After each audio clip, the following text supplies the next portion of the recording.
Welcome to our Premier League prediction show for week 27. Now, before we move on, I'm going to give you guys a brief highlight of how our last prediction show went and how it corresponded with the final result. So you see that if United win this game, it's going to be with luck. If Brighton did not win this game, then I will confirm you that you see Premier League they do match fixing. A draw is rubbish. I see Brighton winning this game 3-1. Aston Villa is coming in like a wounded lion. I still see both teams scoring in this game, but I think Aston Villa is going to win this game 2-1. Forest has kept their third place warm enough for the big boys to come and take it. But at the end of the day, I see Newcastle winning this game 2-0. So if you notice, we got some correct scores and some prediction right. So now, stay tuned for this week prediction. Now, we're going to start off with Brighton versus Bournemouth. Now, you see these two teams, they are both fighting for one team, which is European football. Bournemouth currently sits 6th in the table, Brighton sits 9th. Now, Bournemouth lost during the weekend, which saw them drop from 5th to 6th in the table. Losing this will make them drop to a possible 8th. While Brighton, on the other hand, they are in good form. They destroyed both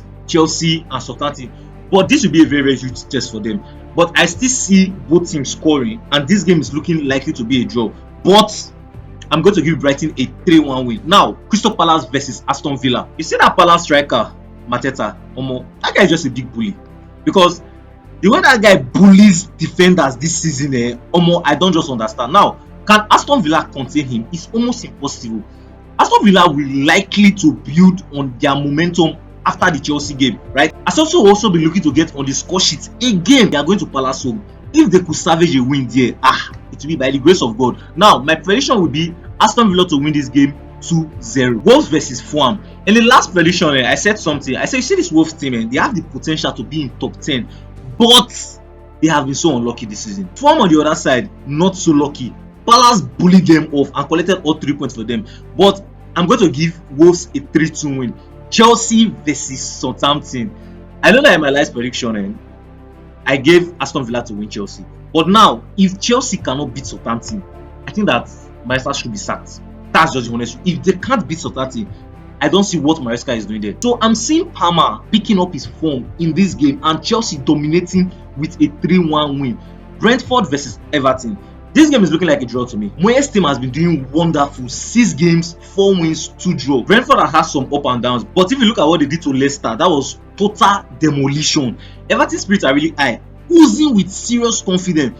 But I still see this game being a 1-1 draw. Manchester United versus Ipswich Town. See, it will be a shameful display if United loses to Ipswich, right? I will just bust cry. That's what it is. I will just cry. But now, if you look at this thing, Amorim is desperate, in need of a win to at least close the gap between the likes of Everton, Palace, and Spurs. And getting a win in this game, to relieve him from like a lot of pressure and also relieve the team from a lot of pressure, at least give them small confidence. But this game is going to end in United winning 2-1. Arsenal versus Nottingham Forest. Arteta has said it that over his dead body will he give up the title race. But I don't still see him winning this game.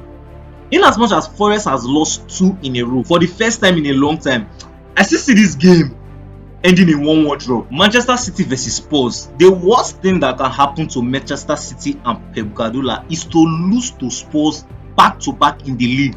And Spurs on the other side, you know that the Spurs have knocked them out in the Carabao Cup. So if Postecoglou could do 3 on Pep, it means that he has added himself for this season. But no matter where he ends, this guy wants something. But now if you look at it, if he mistakenly wins this game, which means that he has done 3 on City and 3 on Manchester United. But at the end, I still see Manchester City winning this game 2-1. Now, Liverpool versus Newcastle.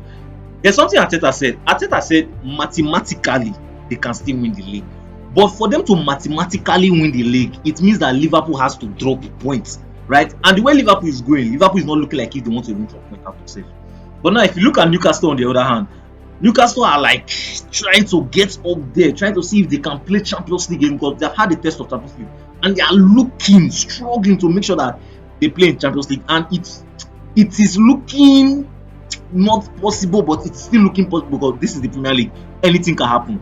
Now, if you look at the last game against Liverpool, it was a very, very tight one. A 3-3 draw in Newcastle home. Now, Newcastle is coming to Anfield.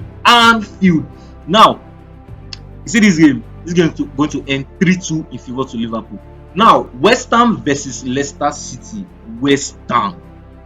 Potter has been doing an incredible job, right? He has been trying his best, trying to like take West Ham back up. While Leicester City has been people's wife. Everybody that just catch them will just.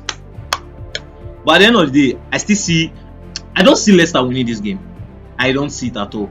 Now, I see West Ham winning this game 3-0.